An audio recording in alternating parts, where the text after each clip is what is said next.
Hey everyone, hopefully you're having a good day. My name's Andy. My channel's Finding Value.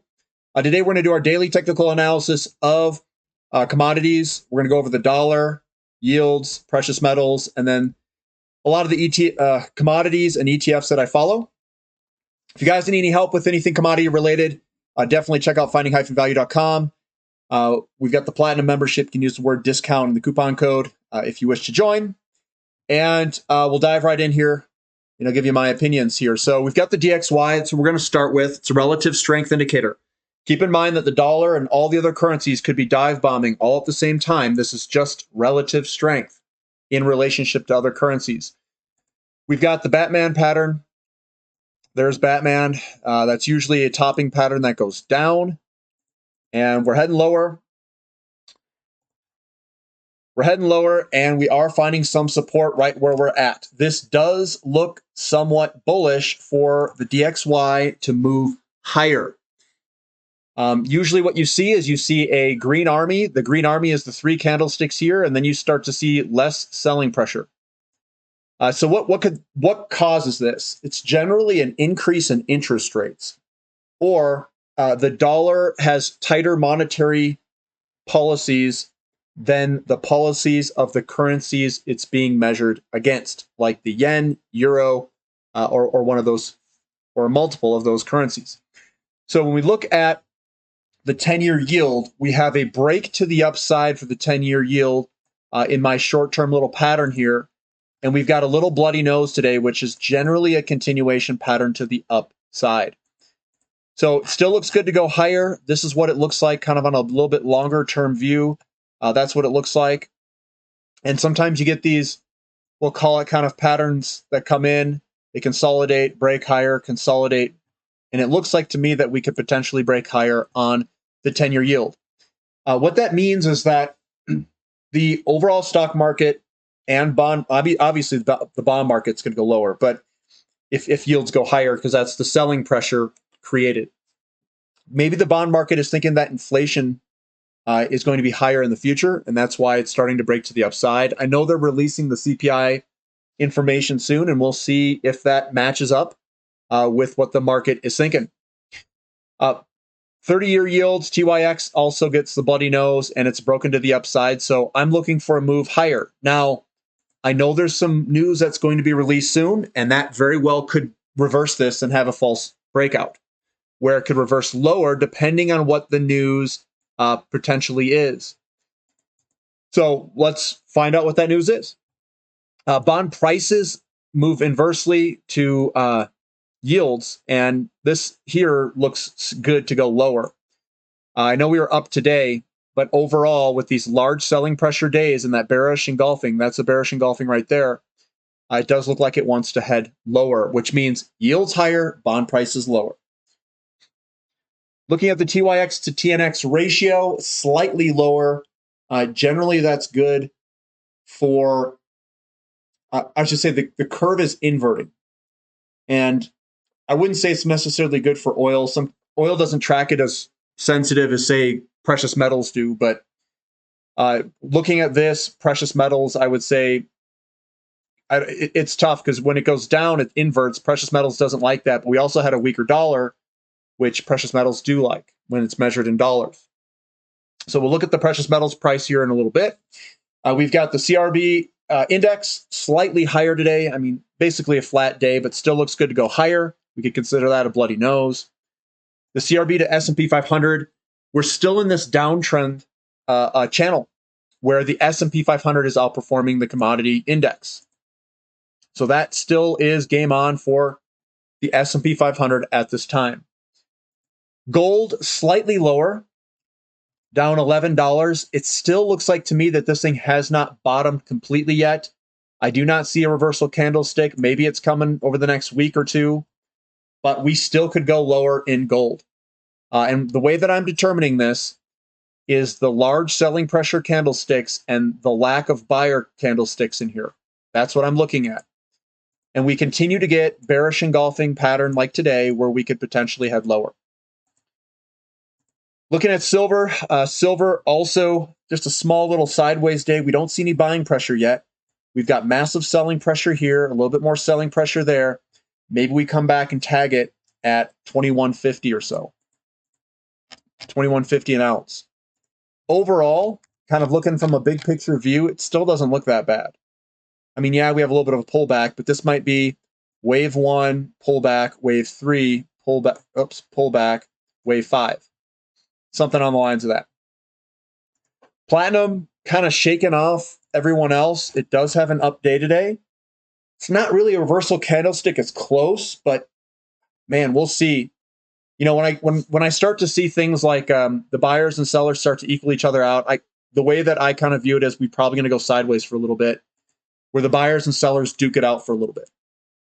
But overall, the momentum is still strongly lower, and we haven't seen that turn yet. So there could be some more downside or some sideways action left in this thing before heading higher. XEU to go ratio still a little bit lower, not necessarily a reversal candlestick, although it did reverse throughout the day. We have broken this pattern here to the downside. So I do think that there could be more downside here. It doesn't look like a good entry point, in my opinion, for the gold and silver mining companies in this ratio. GDX is still getting some good, strong selling pressure. I do not see reversal candlesticks. I do not see reversal patterns. We are entering a little bit of a support region in here where we might find some support, but we got to see the price start to turn around. And this is not a convincing up candlestick for momentum. I know it was a down day, but it's not big enough momentum yet. SILJ also still kind of grinding lower. I still think we could go a little bit lower in the short term until I see a reversal candlestick, bullish engulfing, reversal candlestick being a hammer candlestick, bullish piercing, whatever it is.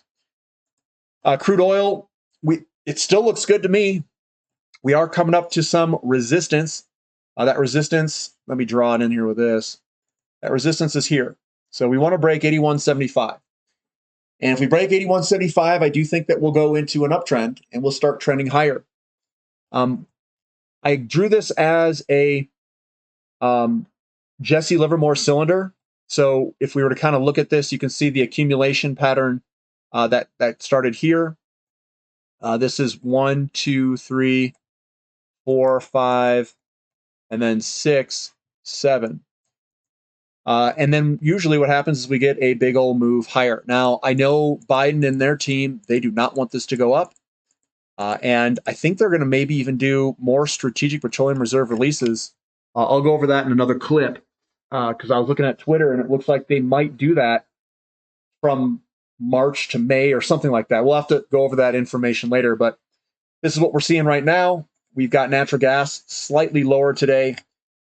It's dueling it back and forth, buyers and sellers just going back and forth, but that generally gets kind of this double hump pattern, which, if you look at this, this is Jesse Livermore accumulation cylinder. And at the bottom of those cylinders, you get basically a couple of sideways movements on that. So 1, 2, 3, 4, 5, 6, and then 7. 7 is down there quite a ways, and I think it's probably a good spot to be looking at natural gas. XOP, yeah, you know me, still inside of this gigantic consolidation period, and it's got the bloody nose. It's a big candlestick with a little down day. Down 0.7%. So that looks fantastic to go higher. We've got the energy service companies also looking like it's trying to turtle head out and break to the upside for energy service companies. There's our little consolidation period, and hopefully we can break. And let's find out, the end of this week if we can break and move. And it could be related to news that's coming out. The Sprott Physical Uranium Trust still looks all right. It doesn't look bad. There's not much selling pressure over here. We're getting buyers coming in, putting wicks at the bottom the past 2 trading days.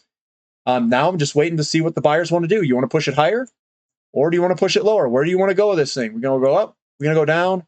I'm favoring a move higher just because of how big the green candlesticks and the red versus the red candlesticks are. Think of it as a buying pressure to selling pressure ratio. We've got URNM.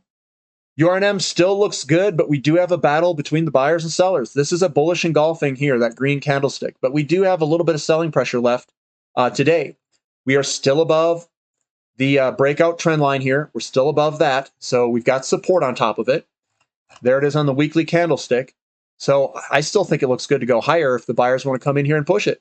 It still looks good for that to occur. TAN still squeezing up. I don't know why this line's there. It should be more like this. But there's TAN right there. We're squeezing up into the corner, and it's just a matter of time of which way this thing's going to break. To me, we entered from the bottom side into this big kind of consolidation pattern. I think we'll probably break to the upside.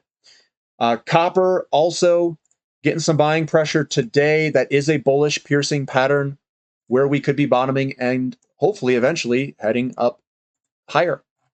So that looks good there. Lithium up a little bit today. It's not a reversal candlestick. Is this a falling wedge? Kind of looks like one. We'll see what happens. REMX, falling wedges are bullish. Break into the upside is what I should have said on lithium. REMX, another one that's pulled on back. Looking at this is almost a bullish engulfing pattern. It's real close. We'll see if this is a turning point where we actually head on up. It's got a little bit of, man, this thing, when you draw that, really wants to go sideways like that. So we do have a falling wedge pattern as well right there. And we'll see if this thing can break to the upside.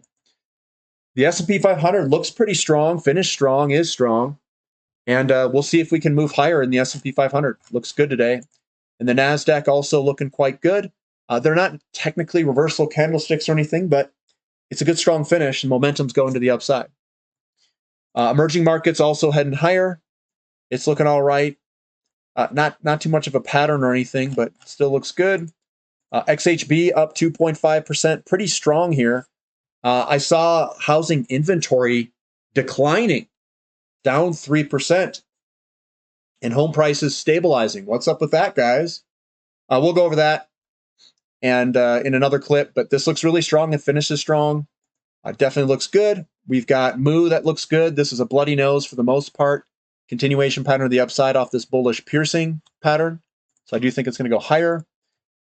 Copper looks like it's trying to put in a bottoming pattern. It's not a reversal candlestick, but maybe we go more sideways or something like that, or maybe we drift a little bit lower. It's tough to say. It looks like the sellers are still there. Lumber heading on lower. Nice. Look at that. That's 1, 2, 3, 4, 5, 6, 7 days in a row down, but we've broken the falling wedge to the upside. Here's our return move, and we'll see when we turn and head higher. We've got iron ore.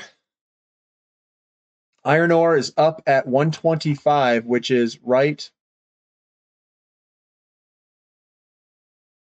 Where is it? We are at February 13th. And 125 is right here. So we're right here for a price. And I don't know why this isn't updating real time, but we're right on the upper edge of that, and we'll see if we can break to the upside. Nickel moving on higher, looks fantastic, is fantastic. Here's a low, a higher low. So that is moving. I'd like to see a break above that, and we're in a new uptrend. Aluminum slightly lower today, down 2.35%. But big picture view still looks fine. Just hold on, baby. Baltic Dry Index up 1.7%. Starting to try to turn around here. This is a falling wedge. Generally, falling wedges break to the upside, and we've got kind of this false breakdown, I think. I think we're going to go on higher. Newcastle coal down a little bit. We do have kind of a pattern in there, but or it's up a little bit, 0.27. But this is a big move from a base. So we broke the base here, came on up, did a little return move, came up and kind of did a little topping pattern, and we might head lower in the short term. Ethereum down, generally our indicator for liquidity. That does look like we want to pull back. Maybe we do a retest down here, not uncommon. And then Bitcoin's also pulling back a little bit. Monster move here, and usually we get a little bit of a pullback after those monster moves. So that's what we've got for today, guys. I still like oil. I still like energy. Those are probably my favorite sectors. Precious metals, maybe we got a little bit more consolidation to the downside before heading higher. Natural gas, I'm really interested in natural gas. It's real cheap right now. I really do like it down here. Coal looks like it could still head a little bit lower. Copper, yeah, it's trying to put in a bottom, but not convinced that it's bottomed yet. And yeah, that's what we've got. And the overall markets look pretty strong. I admit it. They look pretty strong today. But if you guys like the content, give me a thumbs up. Subscribe to the channel if you haven't. And we'll catch you next time. This is Finding Value.